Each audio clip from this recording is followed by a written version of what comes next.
Well, first off, it's a big honor to be on here to represent Muskego High School and the Muskego football program. So appreciate you having me on here to talk about Muskego. I've been head football coach 24 years. I grew up in West Dallas Central. I was head coach there 11 years. I got the job at 24 years old. We moved out to Muskego as a family about my 7th or 8th year at West Dallas Central. We moved out to Muskego, and we had 2 kids at the time. And then a couple of years later, we ended up, we have 2 boys. We were trying for a girl. We got twin boys. So I didn't help my wife there with what she was hoping, but it was a super, super big blessing. We ended up, I said, we're living at Muskego, and I was driving by Muskego High School every day, and I wanted to be in the same district as my kids. So there was a job that I was fortunate to get as a teacher, and I helped Coach Sterner for my first season at Muskego as assistant coach, helped him out, and then he ended up resigning, and just crazily I ended up being head coach again here, and I've been head coach at Muskego for 13 years. So a lot of things have just kind of fallen into place for me in both situations. Coach, you want to tell us a little bit, going to Muskego and building the program that you've built, the senior class that Hunter is part of, is undefeated in 3 years. Walk us through, building the program to the point that you have a class that didn't lose a game in 3 years. Help us understand, for the coaches listening, right, that sounds like an aspiration, but how? What goes into making that actually happen? Well, there's probably 1,000 little things, but I tell you the main things, if I had to pick a couple things, one is our youth football program. We have our tackle program starts in 1st grade, so we consider ourselves a 1st through 12th grade program.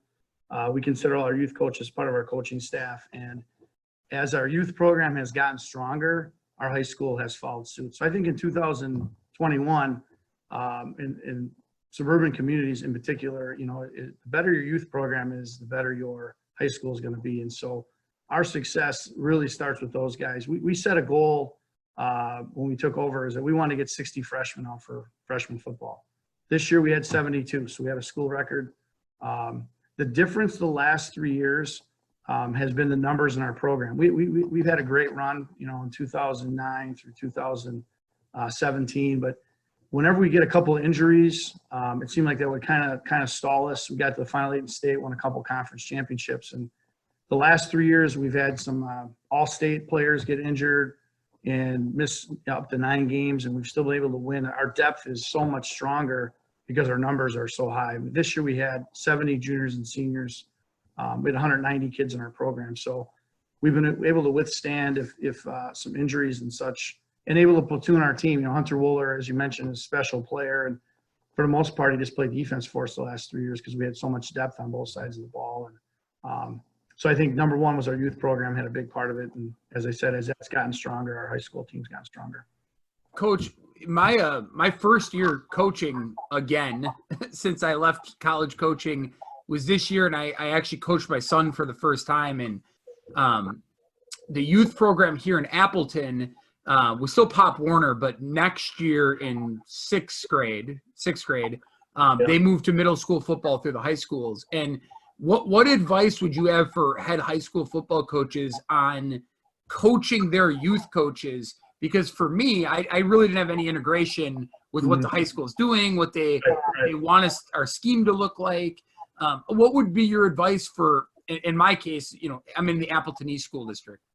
To me, football is a numbers game. So one of the changes we made, and I think it took us, so I've been at Muskego 13 years. I don't think this happened until my 3rd year at Muskego, but we have 2 teams, 5th, 6th, 7th, and 8th grade.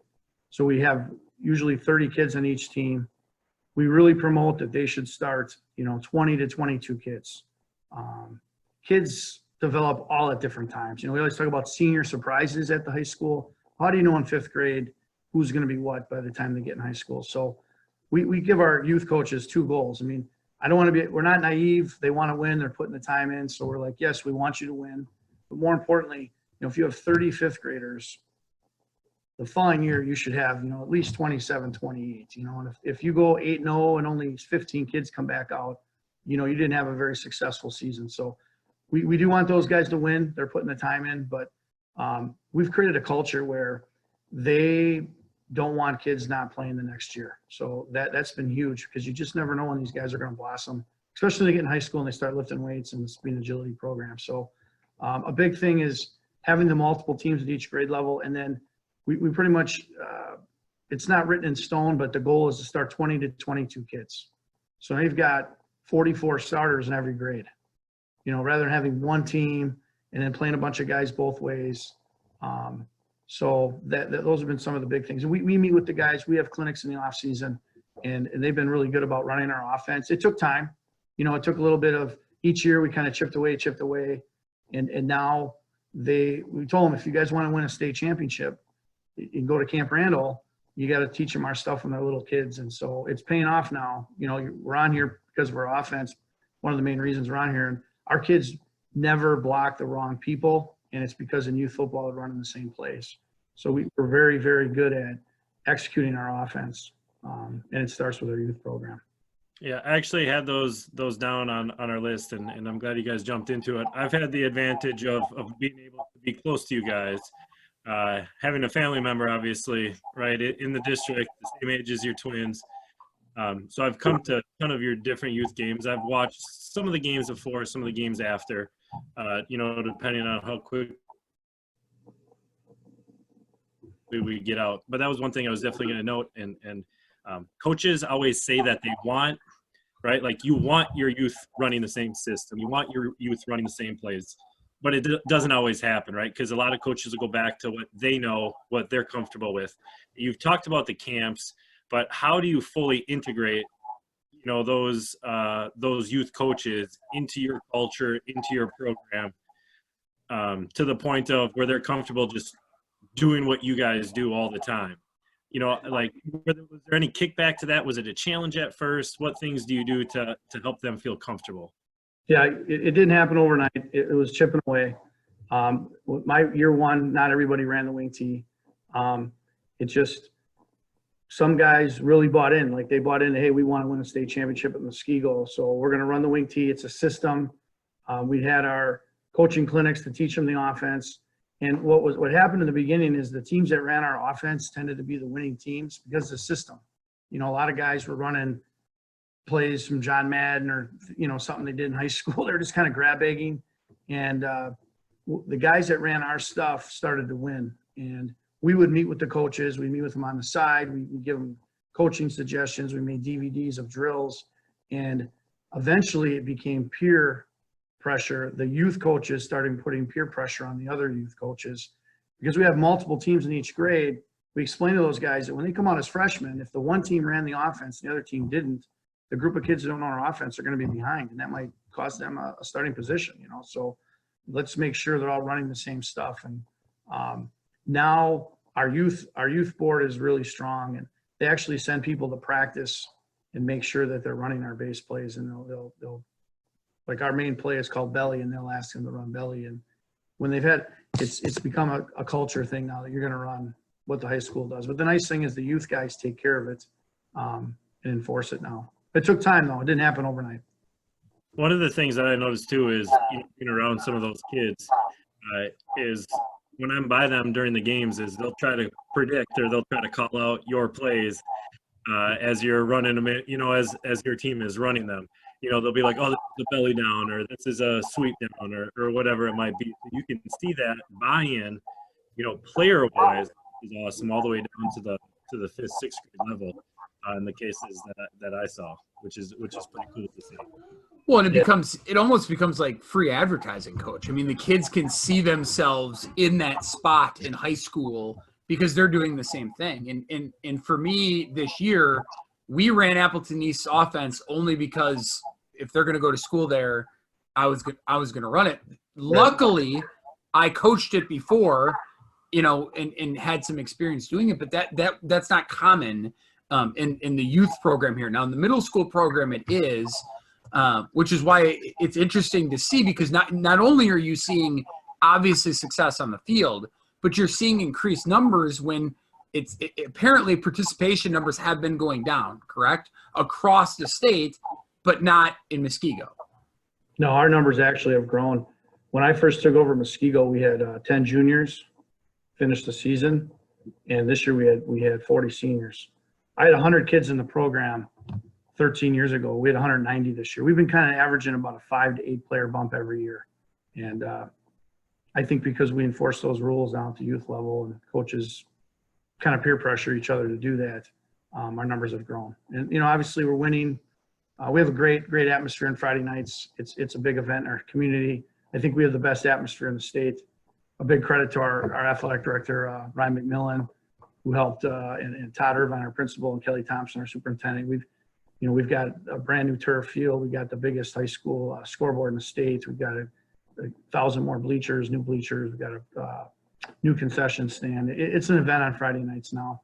And so I think, like you had mentioned, the kids grow up watching this and they want to be, they can't wait to be on the field, running those plays and being a part of that culture. I think it would be great to hear your philosophy on multiple sport athletes. I know up here in the Valley, some of the coaches up here are very vocal about playing multiple sports, and they're primarily our most successful programs up here. So, yeah, I've always been a firm believer in multi-sports. I think when kids are constantly competing, they're better athletes. We've noticed when we have an athlete as a sophomore or junior start another varsity sport, they're ready to rock for football, even if they didn't start the year before in football. They're varsity seasoned. We push the weight room hard in the off season, but we would rather have an athlete in a sport competing every day, being in those pressure situations. So then when it's live, they're ready. So like this year, our basketball team, 3 of our 5 starters were football guys. Wrestling, 5 out of 9 sectional qualifiers, and our 1 kid that made state were football players. So like you had mentioned, traditionally our best football players are multi-sport athletes. Hunter Wooler plays 3 sports. He's a basketball player and a track athlete. So what gets hard nowadays is it's so competitive, especially like in baseball and basketball. So it seems like kids are kind of starting to go more to 2 sports in high school, which is sad. I think it's more of a society issue, but as a football program, we want our kids in as many sports as they can be in. And we've seen those kids be our best athletes traditionally in football. So, Coach, let me ask you this. My experience after I left Oshkosh, I was an athletic director, and one of the things I saw in high school working with the head football coach is you trying to run your off-season program and then competing, in some cases, with kids that are in season. How does your partnership with the other coaches at Muskego help you develop Hunter Wooler and all of your athletes that are in the program? So we have an off-season lifting program. It's 4 days a week, right? Well, and we encourage our other sports, to lift twice a week. We're very fortunate that our strength coach, Dan Malachnik, he is off the charts with his knowledge with the weight room, speed and agility. So he sets it up where there's time where the wrestling team comes in, there's time where basketball team comes in, the track team comes in. Some sports do it better than others. Some teams, some guys will spend more time in the weight room than other sports. I think because of our success, some other sports have been more willing to lift weights. And now because of our success, a lot of our football players who maybe aren't in a sport where the coach pushes the weight room as much, they're still finding a way to lift, whether it's before school. We also have a human performance class. Some of our multi-sport athletes take. They're able to get FIAD credit to lift during the day. So more of our kids that are winter and spring athletes have taken that class, which has been great because they get their workout in. So culturally, we've kind of established you got to be doing some weightlifting, and it's just like our youth program. It's gotten better and better. It's not perfect. I can't force a coach to do it, but we definitely talk to them and highly encourage them to do those things. You had mentioned something about. Go ahead, Chad. Yeah, you had mentioned something about agility and speed training as well. How does that fit in? Because again, going back to when I was in school, it was just the weight room, right? Yep. Squats, bench press, cleans. Those were the core things that you did, and then see you next time, or see you at practice, or whatever it was. So when did that change kind of start to occur for you guys? If you can just walk us through maybe what a typical workout might be like. Well, when I was at West Dallas Central, I think we were kind of an overachieving school, and we immediately did that. We used a program called Bigger, Faster, Stronger that was and here at the Muskego, we use what's called the National Strength and Conditioning Association program. what's good about both programs that both schools have used is it is used for multi-sport athletes, and it's not just a lifting program. There's a speed component to it, agility, plyometric part of it. And I've come to realize that we push the weight room. There's no doubt. You've been in our games. You know our kids are in the weight room. But speed and agility has been the difference for our football team, especially the last 3 years. And I think defensively, we're as fast as anybody in the state. We've had some track running backs play running back, but we've always had fast backs, especially recently. We've put a huge emphasis on that. I know in the summer when we've got them all summer, and it's open to all athletes, not just football. They'll do speed and agility stuff for 45 minutes, and then they'll go in the weight room. And then in the winter and the spring, just to keep them from getting burnt out, we do it twice a week with those guys. And so Coach Malachnik does a great job. We do band work with the kids. We push stretching. We stretch after practice. You know, a lot of people, that stuff can be boring. What we have found, it's reduced injuries, and it's made us faster and more explosive. And, you know, we've had some small guys start for us in over the last 3 years. And because of their speed and pound for pound being as strong as they are, we've been able to still be successful. So it's more than just lifting weights. Coach, walk us through, you know, for the coaches listening, the role that you play as the head football coach at Muskego High School. It sounds like, you know, you're the culture keeper, you're running the youth program, you're overseeing partnership with other sports, strength and conditioning, administration, all this type of stuff. You're part of truly the CEO of an entire football program, which is what I've seen the shift be in high school athletics over the last 10, 15 years. Yeah. What advice do you have for aspiring head coaches on handling all of those key parts that you have to do to run a successful program nowadays? What I've come to realize is that the better the coaching staff you have, the more games you're going to win. Football is especially Division I. Traditionally, the teams that win state platoon. So you're going to have to, as a head coach, you're going to coach one side of the ball. You know, some guys might oversee both, but you're going to have to make sure that you have a great staff on both sides of the ball. You've got the special team component. I think one thing that I've done well is I try to delegate jobs to people, try to put people in the right spots, and then give them ownership of it. You know, maybe you help them out in the beginning, but when people have ownership of things, they're going to take a lot more pride in it, and they're going to put a lot more effort into it. And so the longer I've coached, the more I've delegated things. And when everybody knows that coach is in charge of that part of the program, they work a lot harder because they know the buck kind of stops with them. And that allows me maybe to do more of the other things that my strengths are. So surround yourself with great coaches, putting them in the right spots, giving them ownership of things they want to do. And, you know, our coaching staff's just gotten better and better. And I think, you know, I feel like we teach in the best school district in the state. So we've attracted some great teachers who coach football. And I've got some young, super good coaches. And so I've had to let my ego kind of go to the side and give them more responsibility to keep them hungry and keep them satisfied, you know, because if I have an ego about it, you know, that's not going to help our program. So sometimes you got to put that ego aside. You got to give the other guys jobs that maybe I used to do. But again, when other people have ownership of things, they're going to work hard at it, and everything becomes that much better when you have that many more people involved doing things. So all those things you mentioned, I try to help find the right coaches to do the right jobs, and that's really helped our program. I really believe we have the best staff in the state. I just got some phenomenal coaches. What do you feel you have to own as a head coach? What is the part of running a program that has to be your focus no matter what, and you can't delegate it, at least at this point in your career? I think relationship building.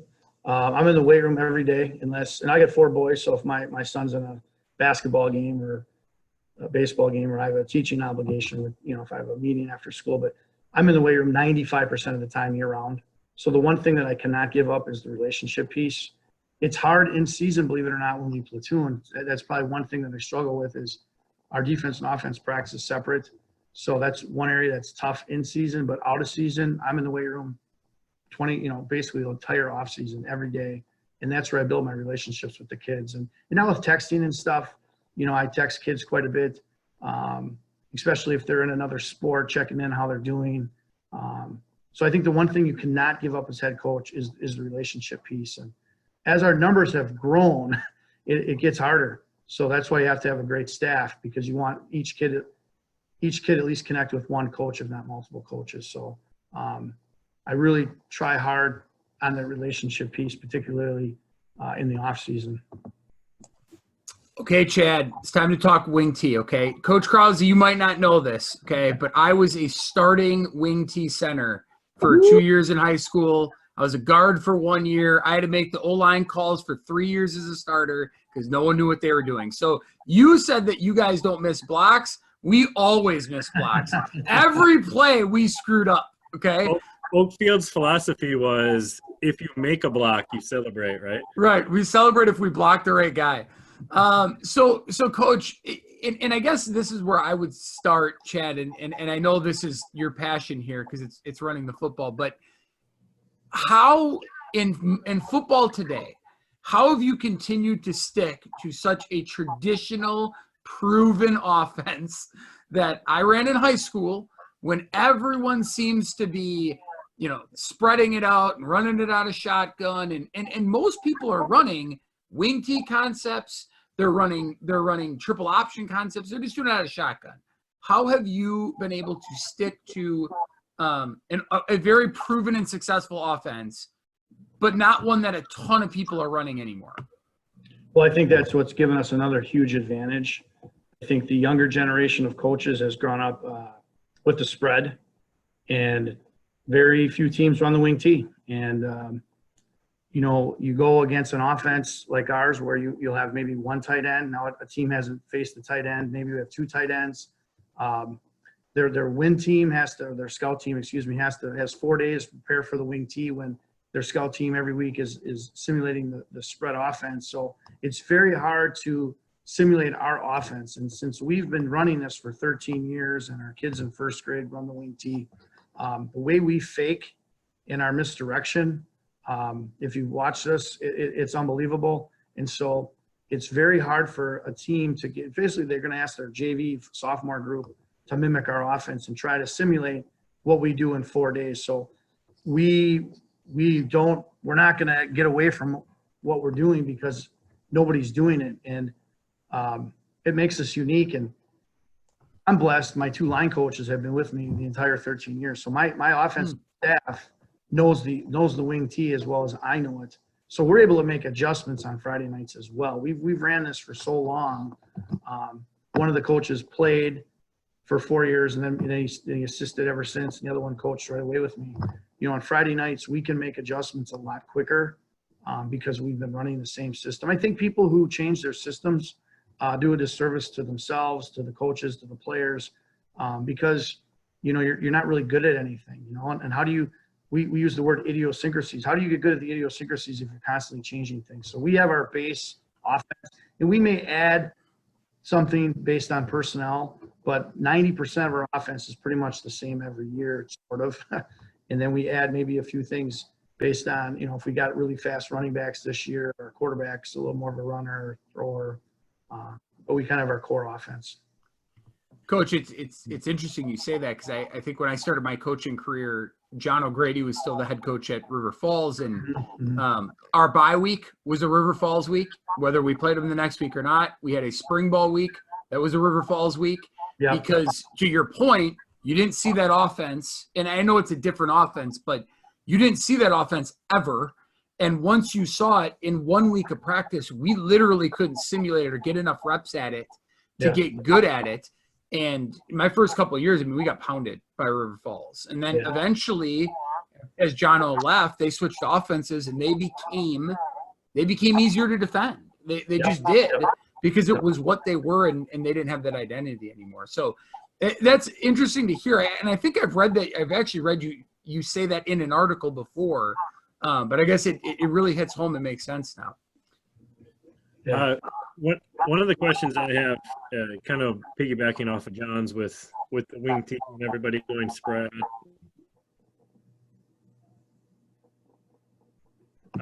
playing this different style. In the last few years, it's been obviously a lot easier because with winning comes buy-in. But maybe back in like 2013. I think you guys were 3-6 or something like that. And then a couple years later, you just missed the playoffs. I think in a 5-4 season, but maybe 3-4 in conference and didn't get in. How did you get players to buy in at those times into an offense that, if you just go sit in the stands or if you watch the national media, it's boring, it's predictable, it's not exciting. How did you get to buy in at the start of that or just before this last recent surge of offense and victories for the program? Well, winning helps things.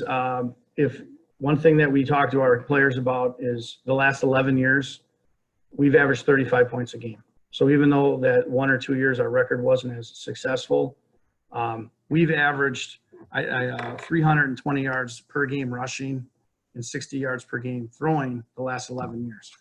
So even with 1 or 2 not so good years, I know in 2016 we still averaged 28 points a game.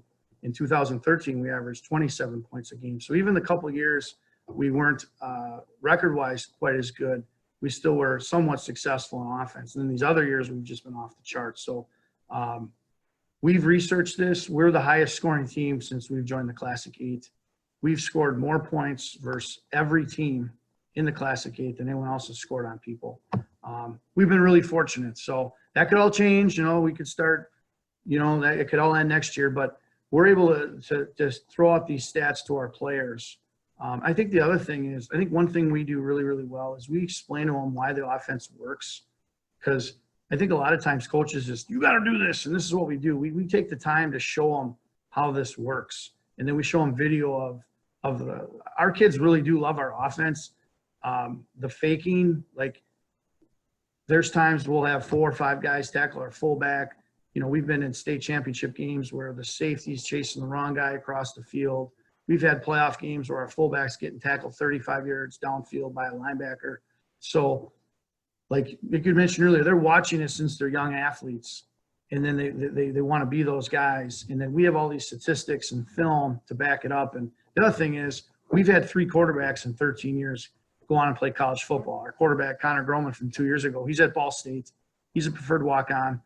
Jeff Schweitzer played junior college football in California. And Adam Schultz went to Utah, and he got a scholarship, and he ended up starting. His first start was against Oregon, who was ranked #1 in the nation. So we've even had 3 kids play college football too at the Division I level. So we've got a lot of good ammunition for anybody to say anything. And so, we all watch the Packer game. Everybody rips on the Packer play calls at times, and these are professionals. So no matter what offense you run, people are going to complain. I've been at games where a team is known for throwing the ball, and you'll hear people in the stands going, they throw too much. So if you're not winning, people are going to say stuff, So the most important thing is our kids believe in what we're doing, and those are the people we care about. Those are the Coach, even when you are winning, they say stuff, right?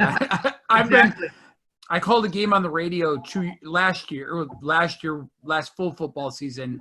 It was Oshkosh West, which is spread offense, throws the ball all over the place, wristband fast, against Appleton East, where my kids are going to school. And the youth kids at the game from Appleton were so excited. They're a triple option team. I don't know. I guess you probably should have led with that. When the fullback carried the ball and the safeties were tackling him down the field. I mean, they were talking about playing fullback. Like, imagine young kids talking about playing fullback.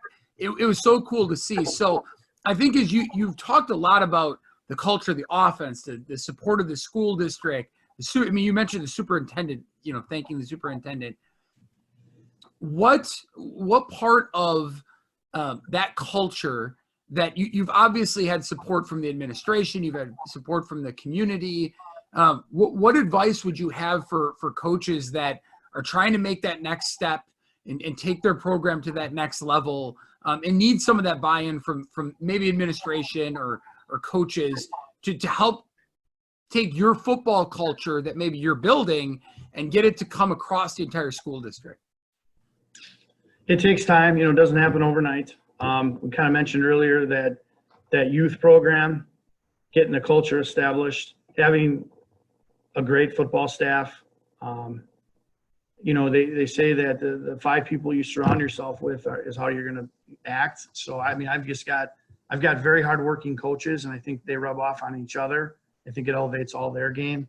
I think if you can get as many coaches in the building, that can really change your culture as well. You know, when you're the only coach in the building or one other guy. Right now, when I first started, I think there was a couple of us, and now I think we're at like 7 or 8, and I've got 2 guys that teach at elementary school. That makes a huge difference too. Like my strength coach is a FIAD teacher in the building. Our mental training coach teaches our leadership class in the building. My defensive coordinator teaches special ed in our building. My quarterback coach is a guidance counselor in the building. My running back coach is a AP teacher in the building. I'm in the building. So that creates a lot of culture change as well. You got to try to get as many coaches in the building. I think the other thing is you got to try to get former players back. The pride those guys have is off the charts. Traditionally, my best coaches have been former players of mine because we come from the same cloth. We have the same work ethic. And if you get guys that played for you and the same high school, they're good culture keepers around the community as well. So people are kind of being negative. Those former players have some credibility because people remember them being successful. And so when people are questioning things, you've got those culture keepers in the community, you know, on your side. So that coaching staff component is really crucial. And so, you're saying tonight, give advice. I'd really push to get as many former players back. My line coach and my defensive coordinator are former players of mine, and they both teach here at Muskego. So, you know, I'm really blessed with Ryan Lucchese. You know, he played for me, and now he's my DC, and I think he's the best DC in the state. And Kyle Smith played for me. He's my line coach, and he's off the charts with his expertise. So when you can get former players to come back, that they're big culture keepers as well, because kids are going to maybe rip on you. You know, sometimes they'll talk to the assistant coach about things, and they're good culture keepers as well because they're former players. And they believe what's going on. They wouldn't come back. Well, and Coach, they have a diversity of experience on your staff. I mean, you got former college players at all different levels, which kids, obviously, that's something I'm sure they aspire to because Coach played at said university. Plus, they have experience. They played at Muskego, then they left, then they came back. So you really have that diversity that your kids really get to benefit from. So the first question was the hard-hitting style on offense and defense. That starts in the weight room. Our kids lift year-round. In the summer, they're all there because there's no summer sport. And pound for pound, we're the strongest team in the state of Wisconsin. No matter if we have a smaller team or a bigger team. And so if you study hard for a test, you're going to want a payday. So like if our kids put time in the weight room, they're going to want a payday on Friday night. So again, your culture breeds off each other and just our intensity of I think when our sophomores get assimilated with our juniors and seniors, they become physical watching them and being around them, and of course through our weightlifting program. So we kind of feed off each other, but I think a big part of that's just a style of offense we run. We are a physical team. We want to pound you, and defensively we have the same mentality. We're fast and we're coming after you hard, and so the offense and defense really fits well together. I think it's also the persona of our coaching staff too a little bit. We're all pretty intense guys in a positive, enthusiastic way. As far as deciding where players go, freshman year, all our kids play offense and defense. They may not start both ways, but they're taught both. We always sit down with our freshman staff. They give us a rundown of the kids. We try to attend some freshman games. A lot of my coaches are involved in the weight program. So like this summer, I think 6 of my football coaches were involved in our summer lifting program. So we got to know all the incoming freshmen. We got to see their work ethic, their leadership style, their athletic talents. And then when they become sophomores, they're with us again in the weight room. We get to know them. And we kind of wait till the last possible moment. We have contact days. You get 5 days in Wisconsin. So typically early to mid-July, we have our first contact day. And then as a coaching staff, we'll all sit together as an entire staff, and we will map out where everyone's going to be. And then through those 5 contact days, we may switch some positions just based on what we're seeing. And then when we get into August, the actual season, we still may make a couple changes. And every year you may move a couple guys. I mean, Mason Bueller and Joey Lawrence, our nose tackle, Mason Bueller's our corner. They both started on offense as sophomores, but our program needed them as juniors to play defense. So we're always going to do what's best for the program first. And so we may move a guy the following season, either offense or defensive. So we want to start the best 22 kids. So if we've got, 14 guys on offense and 10 on defense, we're going to need to move someone on offense over there to get our best 22 on the field.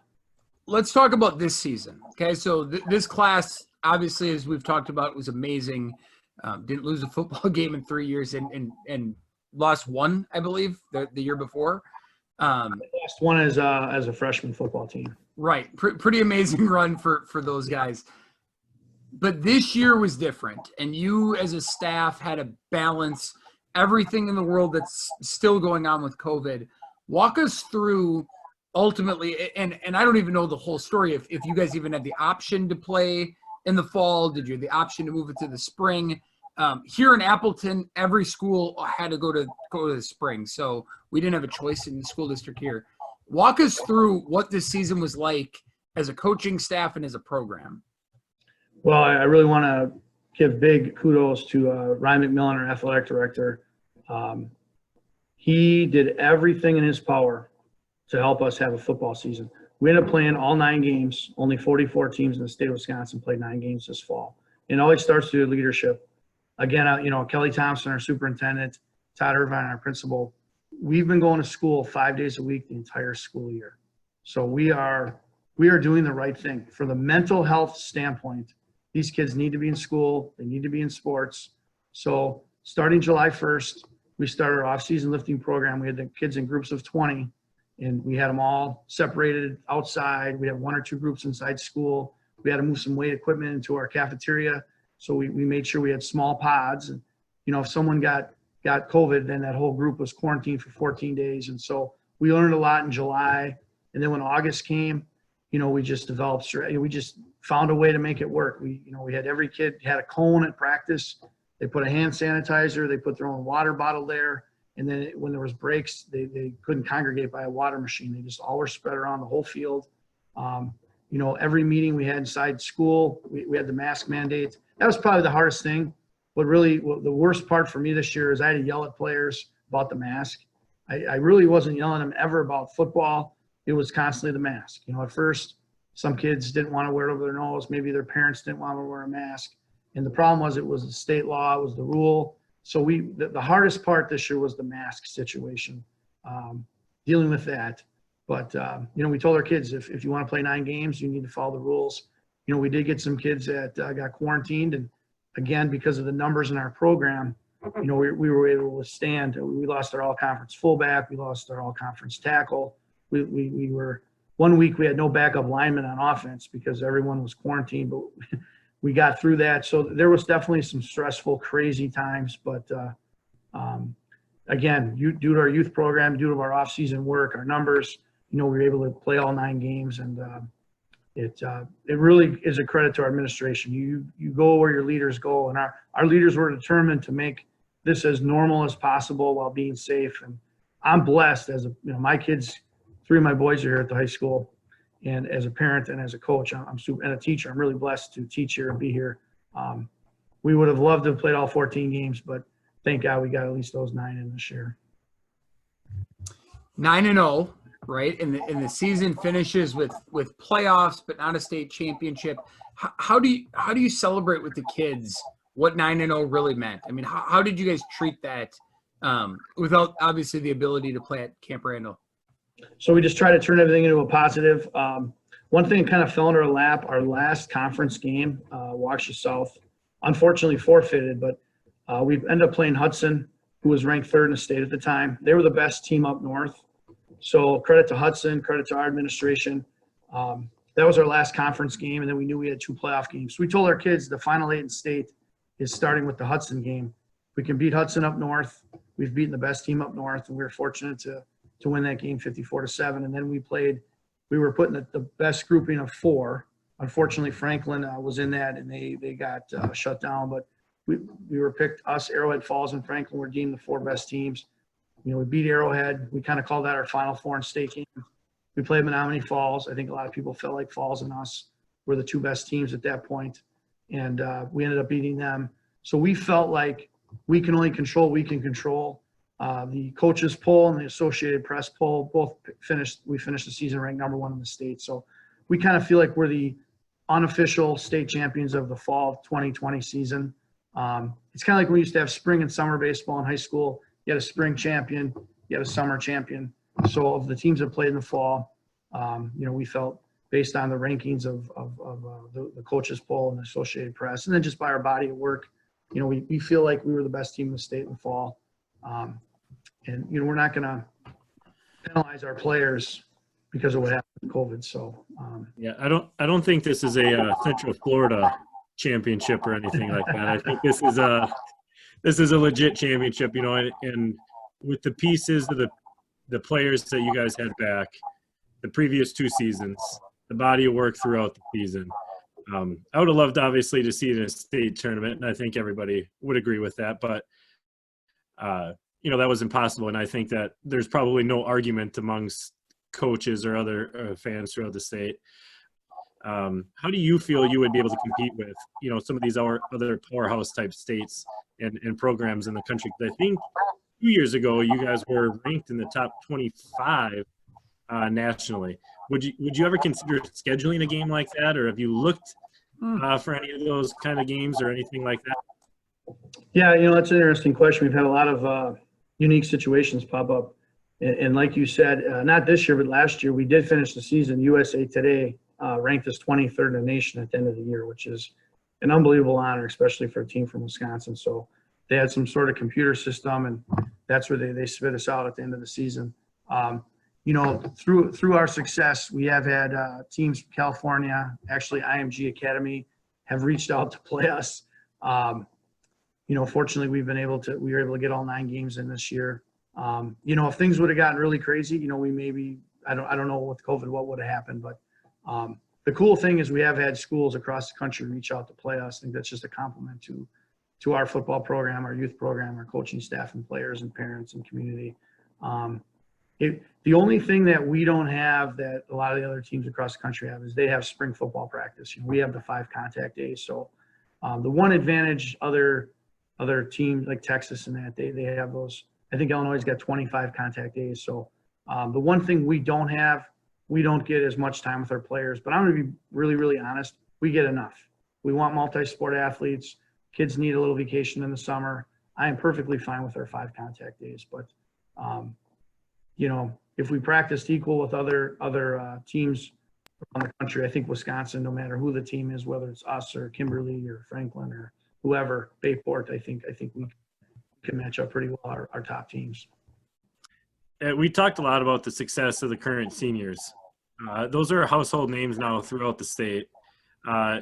Hopefully we can be back in the stands next season. But let's say I show up at Muskego football game next year, that I haven't heard very much in the last season or 2. Who are some kids that you think might have breakout type years for your program? Well, Carson Holman was one of our starting tailbacks. He averaged over 13 yards a carry last year. He got overshadowed by Volsky and Current. You said those are household names. Dylan Krause was our quarterback. He had a heck of a season last year. He threw for 8 touchdowns, ran for 4. Adam Balsaric was our starting outside linebacker. He was second team all conference. Hayden Wagner was our left tackle. He was second team all conference. All those guys are working hard in the weight room, and those are guys that we know for sure have kind of proven that. We got a lot of guys working hard in the weight room right now. I hate to say anybody else's name because I'd be doing a disservice to the other guys. What I can tell you, there's about 80 hungry guys to fill 17 starting spots, and we're really excited to see who's going to be those guys. But the names I gave you were the guys that heavily contributed last year quite a bit for us, along with Austin Alger as well. Was one of our other outside linebackers that had a fantastic season last year, honorable mention for us. So we got 5 guys back that started, and a lot of guys that. The exciting thing for us is our junior and senior class. Neither class lost a game as freshmen or sophomores, so they're used to winning. They just hopefully can continue to do that. For the student athlete, you've done an amazing job of building a program and a culture where your kids are going on and they're playing in college. What advice would you give, freshmen, sophomores, juniors, as they're beginning their high school football career and they want to play at the next level, about college football, about getting recruited, and ultimately impacting your high school football team first, right? But What advice would you give them from your tenure about college football and that recruiting process? Two things. I think there's a big emphasis on being strong, and we're strong at Muskego, but I think an underrated thing is speed, agility, explosion, having good hip mobility. Sorry. I think sometimes the non-sexy things are really the things that colleges want. I also think that you have to sell yourself. Some of these kids that, like Connor Groman for Ball State, he put together a video of our season, but he also put video of him practicing quarterback, doing quarterback workouts. I remember even my first couple of years, Mike Flamagetti, who's now a college coach, he only long snapped for us. Like, there was no other position he could play. And it's not in a negative way. There was nowhere he could play. He became an outstanding long snapper, and he would make all these videos and send all these videos out to colleges. And I know Adam Schultz, who played at Utah, we did the same thing. We pumped out, like, we sent a video out to every college in the country. One of my assistant coaches researched every college that didn't recruit a quarterback in that class. And that's how Utah came about. So it's like a job. They have to sell themselves too. They have to, as coaches, we're going to sell them, but they have to also do a little bit extra on their own, whether that's Twitter, emails, going to their camps, keeping in contact with them. And then really not just being a strong athlete, but they got to work on their speed, agility, flexibility, because those are things coaches look at quite a bit. Can you move on the football field? At least that's what seems to me. You've had an expansive career. Maybe these would be hard for you to answer, okay? But I'm going to ask them either way. So, with me, probably my high school coaches, Phil Sobosinski, Dan Gaynor. Those guys are Hall of Fame coaches. My dad died when I was in high school, and those guys kind of became my mentors and father figures, and they still are to this day father figures to me. The best high school player you coached against? Melvin Gordon. He scored one every 4 times he touched the football. I'm not gonna ask you. I want to hear more about Melvin Gordon, actually, but I'm not gonna ask you your best player, because I'm sure your players are gonna listen to this, so I don't want to do that. But yeah, tell us more about Melvin Gordon. He what? Every 4 times he touched the ball, he scored? Yeah, it was funny. His senior year, they were ranked #1 in state, and we had a really good offense that year too. We averaged over 40 a game, and we went for it on every 4th down. They had Vontae Jackson, who was a Badger recruit, Melvin Gordon, Gino DiBartolo got a full ride to Army, and this guy named Quanzel Murphy that was a superstar. So we were actually up 21-20 at one point. We lost 69-44.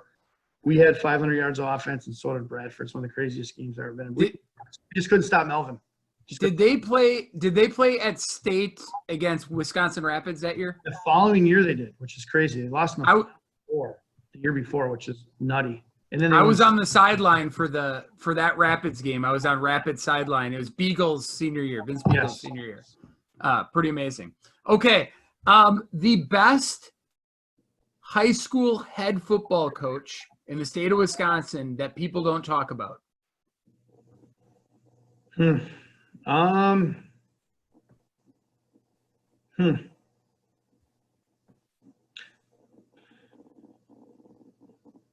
You have a lot of good ones down there, Coach. I know. Well, we've had a lot of turnover. We have a lot more younger guys. When my brain pops, I think of Dave Keel, who just retired. So my gut was more of someone like that who's had a coaching career. I just felt like Dave Keel did a great job with his leadership program when he was there and caring about the kids and him winning all those conference championships. So at Homestead? Yeah, I kind of feel like I've become one of the older guys all of a sudden. Kind of weird. Some of the Tarascas and the Keels and some of these guys that have been around for a while, they've retired. So we're kind of a new guard coming through here. I always respected Dave Keel and the job he did. So, Coach, to piggyback on that then, the best young coach that you've coached against, or maybe he's on your staff, but the best young coach that you've coached against? I'm going to say my defensive coordinator, Ryan Lucchese, former player of mine. He just eats, sleeps, breathes football. He's a big part of our success here. He's been here with me now, I think, about 7 years. And so he's I think, the best assistant coach in the state. And we're really blessed that we've got him here at Muskego. Well, I can't ask you then the best assistant because you already told me that one. So I'll skip that question. So, Coach, my favorite question, especially for a play caller, your favorite offensive play call. I'm not saying you're going to call it on 4th and 1 from the 2-yard line and giving your teams. I'm not scouting you right now. I'm saying your favorite offensive play call. Well, at Muskego, we hang our hat on the belly. I So knew it. ISO, like that's our play. I could have told you that one. Yeah, that sets up all the other plays, to be honest. That's our bread and butter. Our kids, we're going to run it to the right or we're going to run it to the left? Which side of the line is going to block better? That's kind of what we hang our hat on. And it kind of the belly sweep and the tackle trap and all the other stuff kind of comes off that for the home run plays. But, that's the play we're going to run 20 times a game, at least, usually. So, Coach, we appreciate you being on with us and spending an hour with us, really just talking ball. I guess I would conclude real quick after saying thank you to you, but we probably should ask you your advice, and I don't know how we haven't done this yet. Chad and I both coach our kids, right? So what advice do you have us as our kids age and get into high school? I don't know if I'm going to coach them in high school like you, but what advice do you have for the dads out there coaching their kids? The car ride home is not the time to yeah. I share this with my youth coaches. I read an article, I don't know, about 8 years ago, and I share it every year. And they interviewed all the college athletes, and they said what was the best part of youth sports and what was the worst part. And the worst part of youth sports and high school sports was the car ride home of the why didn't you hustle? Why didn't you make that tackle? And so they need time to decompose. And so I've tried to do that as dad too. I'm not always perfect, but I think that they also said that the thing that athletes enjoyed the most was grandma and grandpa at the game, because grandma and grandpa's just happy they're playing. So I think that you just have to have a sense of gratitude as a parent. If your son or daughter is able to play sports, I think you just got to be appreciative of it. Don't ever compare your kid to another kid. Everybody's got different ability levels. Some are faster, some are bigger. I wouldn't. You drive yourself nutty if you're comparing your son or daughter to other kids. You just can't. Whatever God gave them. I would just enjoy the process because it goes really, really, really fast. And if you are coaching your son or daughter and you feel like that blood pressure rising, you got to make sure you have an assistant coach that you trust. That person needs to intervene because you don't want to say something to embarrass your son. And if you are their coach, they still think you're dad. As much as you are the coach, they think you're dad. So they're going to talk to you like dad. And they may say something to you that no one else on the team would say. And that puts you in a very tough situation because they're like, we could never talk to coach like that. So in football, my son was the starting quarterback. I had Paul Smith, who's just fantastic. He's our guidance counselor at the school. He was Dylan's personal coach this year. It was very rare that I coached Dylan. Paul was his coach. My son, I coached the running backs, and my son Cody was our fullback for 2 years. And I had another coach of mine, Larry Milton, became the fullback coach. So as much as you want to coach your kid, I think at the high school level, you got to have someone else coach them. I mean, you're still going to say stuff to them, but, it's great. That's great advice, Coach. Coach Scott Erickson from Iola, I had him on a couple months back, and he actually said that coaching his son Spencer was one of his best experiences of his life. But as a coaching staff, they talked to their kids basically prior to the season about how dad is coach on the field, and he's dad when he leaves the field. And they had the same rule. They didn't talk about the practice when they were on their ride home. So that's great advice, Coach. I appreciate that. Chad, any closing comments? Otherwise, Coach, I appreciate having you on and really, like I said, talking ball and letting people hear, the work that goes into building the program that you built, but the work that it took to get to that point, not that it just happened automatically. And I think that's the part that in society, in our instant gratification society we're in right now, that's the part that gets lost is what you've done to build that. And I'm glad Chad could introduce this to you, and I'm glad to reconnect with you, truthfully. And Chad could bring Muskego football onto the podcast because we focus too much, I think, up north and in the valley, Chad. So, any closing comments, Chad? Yeah, my only one is Will just came downstairs a few minutes ago and said if he had to pick between a Sabre and a Warrior, he would pick the Warriors. Very nice. Obviously. It's same with the Hawks. So, Coach, you've got Will in your direction. We're just gonna have to figure out a way to get him out to Muskego, I guess. No, but thank you so much for coming on. It was great, talking to you and learning more about how you guys work together as a staff. Like John said, all the things that go into creating a successful program. And as you mentioned, it really starts up at the top, all the way with your superintendent, with the community, with the youth program, all those different things. So it was great being able to talk to you and get your message out to, to hopefully a bunch of different coaches that can use that and take that direction and run with it. Yeah, again, it's a big honor to be on here, and just to represent Muskego. And I don't know everything, but I've done it for a while, so pay it forward. You want to help other people out, so hopefully anybody listening got a couple things. And thanks, guys, for having me on. It went fast. It was fun. That's a fast hour.